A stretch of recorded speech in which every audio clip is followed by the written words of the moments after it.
Hey guys, Andrew Shrout. I'm here in the sideboard with William Peters. How's it going, William? How you doing, Andrew? Well, I'm doing all right. And you're doing all right too. So you have shown up to play today with a 4 of a card from M15 that I think a lot of people were waiting to see in action. You're playing a black-red Generator Servant deck. That's correct, Andrew. So tell me a little about why you chose to play this deck today. Well, because originally I wanted to use Generator Servant to make a dragon deck. Okay. And then turns out dragon decks are bad. Well, we kept a dragon. We'll get to that, but yeah, I decided that it had a good curve to it, Sure. good aggressiveness, and you could really just attack the hand and put out big creatures that they couldn't answer. Okay. You can't answer them all. There are too many. Sure. And it's great. Fair enough. So just even though the dragon theme deck didn't quite work out, The just giant fatty Timmy deck. okay, just the core of 5 drops coming into play with haste on turn 3. It seems good. All right, that still seems reasonable. I like it. All right, so talk to me specifically about Generator Servant. Has that card worked out for you, kind of the way you drew it up, or do people just kill it on site? How many times have you lived the dream today? I've gotten to live a dream about a good 4 or 5 times. Okay. And after the jig was up, someone's like, I don't want to waste removal, but it's got to go. Sure, it does have to go. But no, it's been great. Okay, that's especially fair. in just the shell that I have it in right now. I like it. All right, so you have 4 Generator Servants, 4 Brain Maggots. Those are your two drops, and then then we're kind of top heavy. So yeah, then we're just going fatties. Yeah, like the fatties that you have to kind of generate out with Generator Servant. You mentioned dragons earlier. You do have 4 Stormbreath Dragon. I do. Card already has haste, so it's like kind of a waste of haste. But the card's just too good not to play, right? Turn 3, and still the curve works with Sure. the rest of my deck as well. Okay, and then some of the other cards here are not cards that we've seen a lot of traditionally, but they definitely seem really interesting in the shell. You have 4 Underworld Cerberus. I do. Underworld Cerberus is by far the best card in this deck. Okay. It does everything I want it to do. If it comes out on turn 3 and it just swings, they can't block it. Nobody's going to be able to block it. It has to be blocked Sure. by 3 creatures. Right. And then when it dies, I get my Generator Servant back and I get to reset up. If I hold on to it, I sandbag and I play other stuff out more, like I got Desecration Demon in there too. Sure. On turn 3, a 6/6 demon going at him. Yep. It's pretty good. Okay, so yeah, that's the other With haste. The other big 4 of expensive thing that you're kind of plowing out with Generator Servant, and you can again, as you mentioned, the Underworld Cerberus kind of lets you rebuy everything. So Yeah, you tend to like kind of save it for last. Sometimes I'll save it for last, Yeah. but man, if you just get that special sweet curve, Yeah. you got to go for it. Sure. Because you'll naturally curve into the other stuff as well too. Right. Okay. And then kind of in the middle there, we have a couple of 3 drops that are some heavy hitters. Lifebane Zombie. Your black deck, you got to play Lifebane Zombie. Card's just too good. It hits the green-white decks. Yep. I got Boros Reckoners with it today, which saved my life. Okay. It has evasion. Yep. And then the other card you're going to talk about is Master of Feast. Yes. Master of Feast is a card that's been underrated. I don't feel it has a good shell, but I feel here it works. Okay. Because you'll get your value of haste. You'll hit them for 5 All right. if you generate it.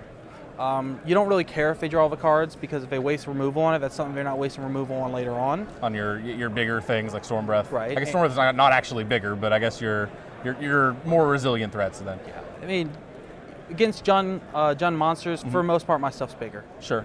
One particular thing that you mentioned earlier that I thought was actually really cool, while we were sitting down, you brought up that if you use Generator Servant, you get 2 mana. Yep. And if you are casting 2 different creature spells, They both get haste. Yeah, for example, like on turn 4, if you have 4 black lands in play, you can just sack Generator Servant, play 2 Master of the Feasts, And dome them from 10. just 10 with haste. Yeah, it seems good, right? Yeah, it does seem good, and I guess the big drawback, the thing that everyone's afraid of with Master of Feast, you don't want to give your opponent cards, but when giving Master of Feast haste kind of gets around that because Yeah. you actually get your damage worth out of it before you have to give them the first card. Correct. So that's kind of the appeal there. Even still, it's a 5/5 flyer. Sure. Yeah, not to be messed with Yeah. on its own merits. All right, and then the other card in the main deck, this one, not a card, we've seen plenty of this card in sideboards. I haven't seen a ton of it in main decks. You have 2 Drowning Sorrows in the main deck. I do. I have to respect the aggressive meta here. Dallas, Texas in general is Sure. a very aggressive, attacky meta. That's definitely something I noticed on my first trip here a couple months ago. Yeah, and I just had to respect it. Also, Okay. it gets a lot of merfolk. It'll get Master of Master Waves. Master Waves and his tokens, even when they have out that annoying Triumph. Yep. Okay. So it does wonders. It saved my life multiple times already. All right. And I imagine most people would not see it coming out of a generator servant They deck. don't. All right, that seems reasonable. So what are you hoping to play against then today? I went against Mono Black, and I just had a phenomenal match. I'd like to play against them more. I believe I have a good matchup against Jund as well. I'm 50-50 against Mono Blue Devotion. Right. I really got to hit my removal spells while I don't have many. Sure. You know, when you hit them, they're just sweet. Right. Okay. So what are you hoping to avoid then? What's the bad matchup here? Man, I really just don't want to play against anything super aggressive. I'd sooner play against Control, because again, they can't answer at all. Sure. Well, yeah. You have 4 Storm Breaths. You have the Cerberuses let you get back your threats after they deal with them. So I can see this deck being pretty well positioned against Control. You have a lot of discard as well. Yeah. So all right. Then the Drowning Sorrows then are kind of compensating for what you kind of think was probably not a good matchup. Test played against my friend. He played an aggressive deck. I just got curb stomped. Okay. It was bad. So you just do not want to play against the Fire Drinker Satyrs, the Soldiers of the Pantheon of the format. Not unless I have a Drowning Sorrow in hand. Fair enough. All right, cool. So we're in round 6, right? Yes. And you are sitting at 5-1. Correct. So you're definitely you're on pace. I'm making it through. Yeah, it's definitely a pretty strong start. Tell me a little about how your tournament has gone so far.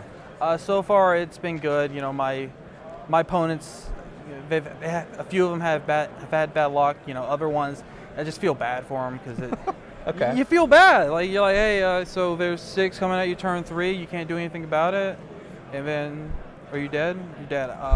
Mono Blue. I wouldn't feel bad about that at all. Mono Blue. I killed a guy with Rakdos Charm. Nice. Out of a board. Okay. Top decked it. He had a Master of Waves, just gone. Okay, and he just took 10 basically. Did its job. Yeah. All right. Great. Not bad.